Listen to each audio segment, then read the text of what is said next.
Namaste, friends! I am so excited because today we're going to be making toast ice cream. The ingredients: 1¼ cups milk, 1¼ cups heavy cream, 1/3 cup sugar, a pinch of salt, a teaspoon and a half of vanilla, 4 egg yolks. Reminder, you will need whole milk, not soy milk, not half and half, not 2% milk, none of that commie milk. You need actual soy milk. Not soy milk, you need actual whole milk. God. Step 1, put everything into the pot except for the egg yolks. And this is where you can really screw it up. Only put in half the sugar. That's about half. Into your mixer, put in your 4 egg yolks. And your remaining half of your 1/3 cup of sugar. Put it on. Whisk your milk. Well, your milk, cream, sugar, vanilla, salt mixture on medium heat. You do not want this to come to any kind of heavy boil. We're trying to get a light boil. Okay, you see where that is? That's about exactly where you want it. You don't want it any more than that, otherwise you'll stick the milk all over your pan and it's gonna get hideous. Don't walk away. This took me like, I don't know, 4 minutes on 7 on my stove. Your results might vary. Next, with the mixer on, we're gonna slowly add 2/3 of our hot milk cream mixture to the whipped eggs.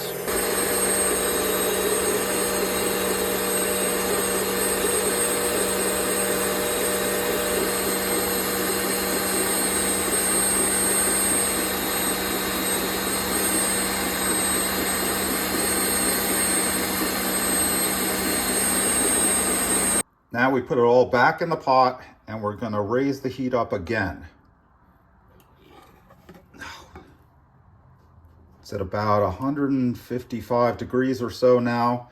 We are trying to get it between 170 and 180.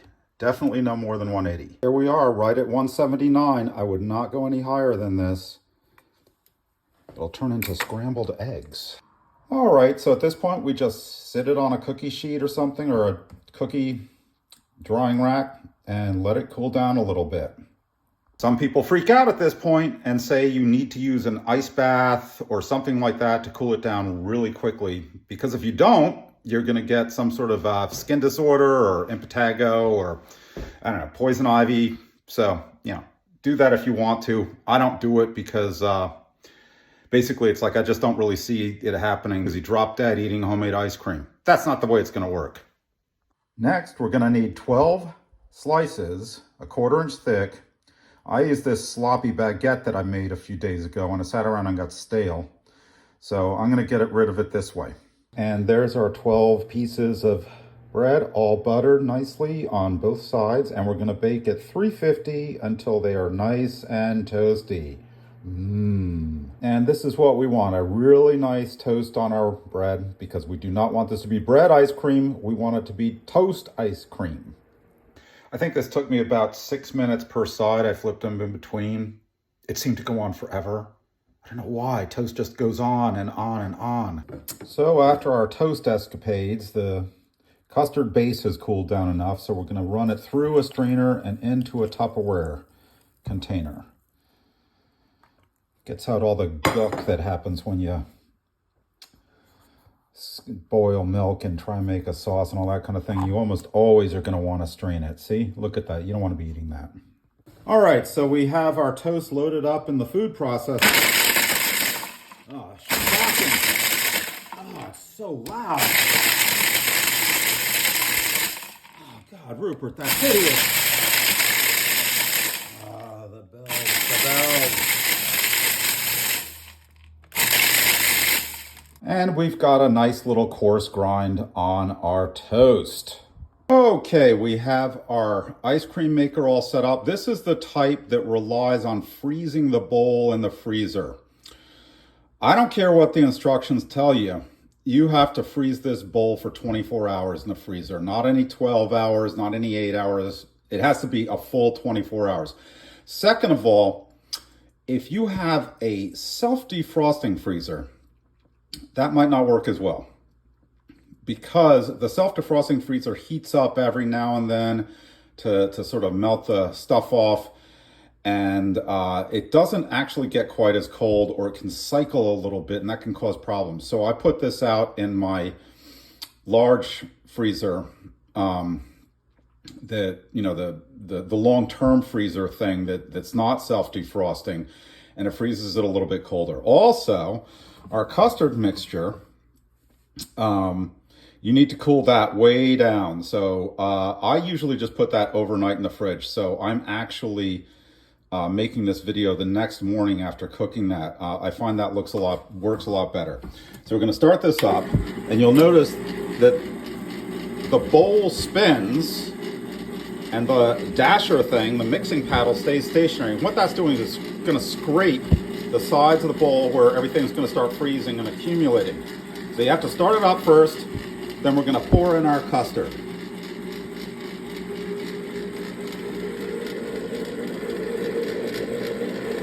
Look at that. It's beautiful. Okay, this has been going less than a minute, and you can already see how the custard is starting to freeze on the sides of the rotating container, and the dasher, the stationary part, is scraping it off, and it's starting to thicken up. This has literally been less than 60 seconds. Okay, see, here we are at about 5 minutes. Do you see how that's thickened up substantially? This is actually really important, because the faster you can freeze that custard, the smaller the ice crystals. And here we are at 10 minutes. You can see it's really starting to firm up. We're going to be done in just a little bit.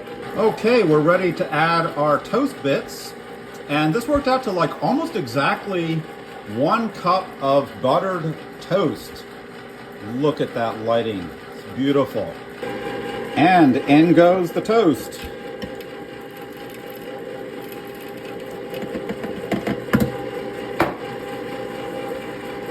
We put this in at the end because there's no point in adding it any sooner, really. We're just trying to mix it in and get it kind of all down to the frozen temperature. And you can see you wouldn't really want to be stirring this for the full 10 to 20 minutes it's going to take. This is really just to mix it all in.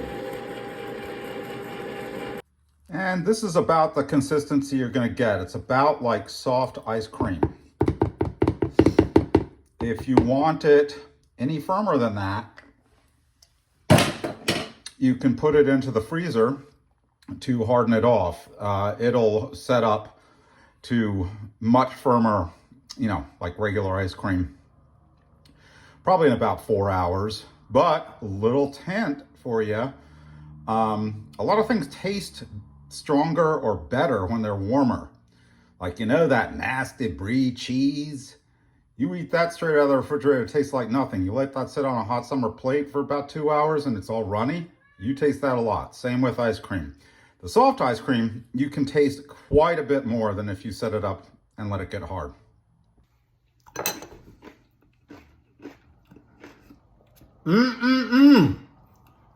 What does it taste like, Rupert? Tastes like I'm eating a big stick of vanilla butter. Like in a cone.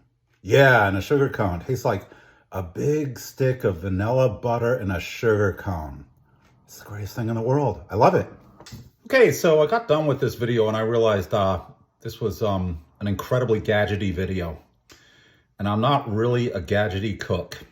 I regard cooking as craft, and I've been involved in craft since, I don't know, my early 20s. I've made my living on craft, either doing general construction, chucking up a bunch of drywall, or doing what I do now. I love doing craft. The thing about cooking that's really great is it's the one craft that you can do non-professionally where stuff doesn't build up, because you'll be eating it all, hopefully. One thing that can build up, though, is gadgets, and I was actually pretty embarrassed when I realized how many gadgets I went through on this video. So I thought I would go through them and maybe my thoughts on the gadgeteering of what's involved in making ice cream.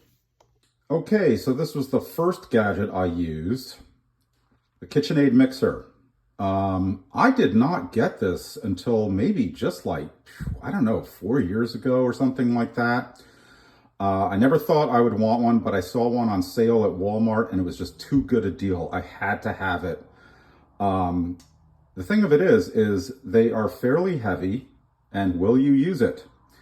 Well, I use it because I did redesign my kitchen with this massive amount of tile, and I put in a little appliance garage here just for it. I am not sure I would use it nearly as much as I do if I had to haul this thing out from a base cabinet and lift it up on the cabinet. Even the small ones, this is just a basic artisan type mixer. Even the basic ones are kind of a pain in the ass if you have to lift them up and put them on a cabinet, and you're just like, why don't I just use a hand whisk instead? But if you have the counter space for it, especially a little storage nook like this, I would highly recommend one. I love this thing. I probably use it, I don't know, 2 or 3 times a week. Gadget number 2, a thermometer. I think they're about 20 bucks. I, again, didn't get this until maybe 2 or 3 years ago when I started making pastry a lot more. And it's pretty much invaluable for that. You really need one for that sort of thing. I wouldn't say everybody needs it, but for 20 bucks, might as well have it. When you do need it, nothing else will quite do, and it doesn't take up any space and all that kind of thing.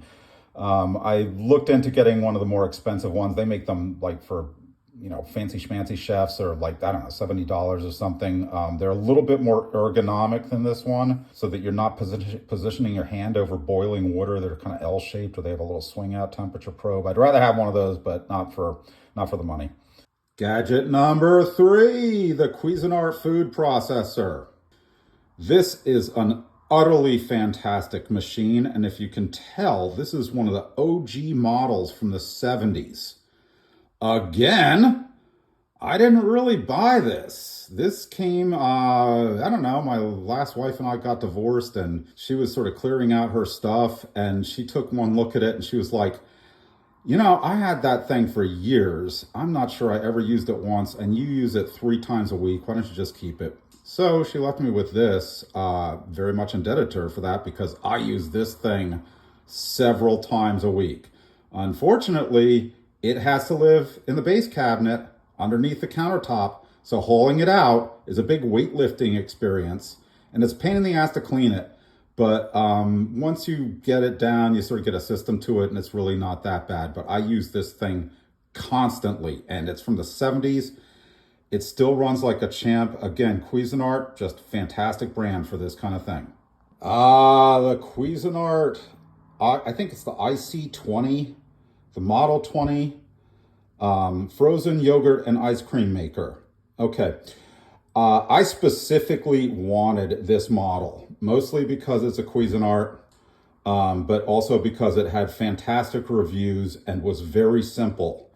Even more important, it has a little hole in the base that you can push the whole power cord up into and store it, so that when you're trying to get this thing down from the shelf, you don't have that power cord whipping you in the face. Now, listen, with this kind of thing, don't be a schmuck. You're going to get an ice cream. You know how many I probably had like, I don't know, 5 ice cream makers in my life.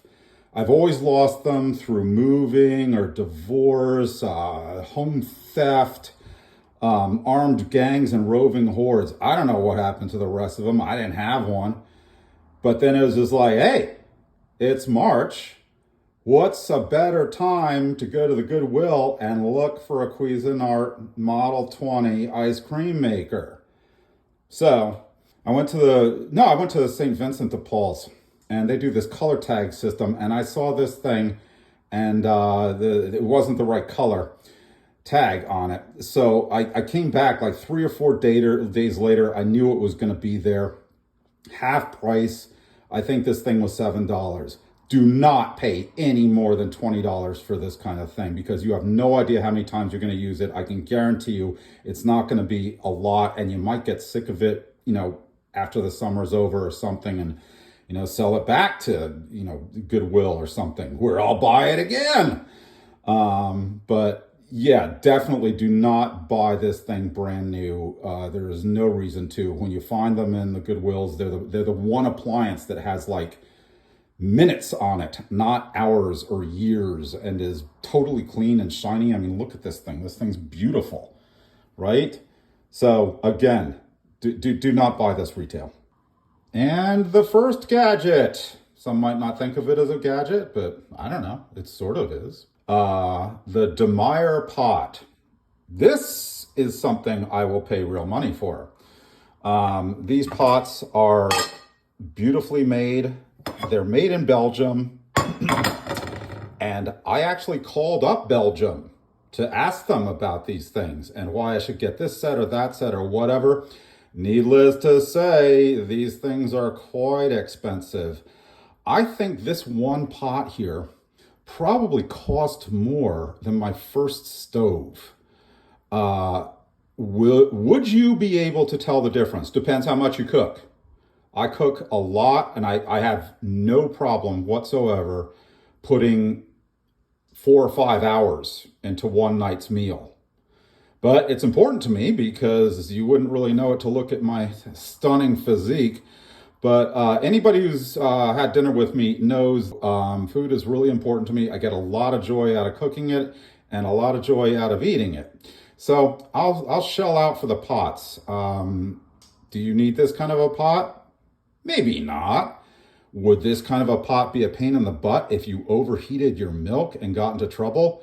It would severely, because these are stainless steel lined pots, and anybody who's cooked with stainless steel lined pots knows that there is quite a bit of a learning curve, and if you get something burnt on them, you're in real trouble. I'll give you a little secret if you have this kind of a pot. What I do is I put them in a 200-degree oven, let them warm up for about 20 minutes, then spray them with oven cleaner, and then wipe them out, and usually once will do it, maybe twice if things are really bad. But yeah, the way I look at it is pots don't break. You're going to use them for a lifetime, and every time you use a really nicely made pot, it's going to bring you a certain amount of joy. So I have a whole set of these things. Yeah, they're worth more than my car, but that's what I'm into.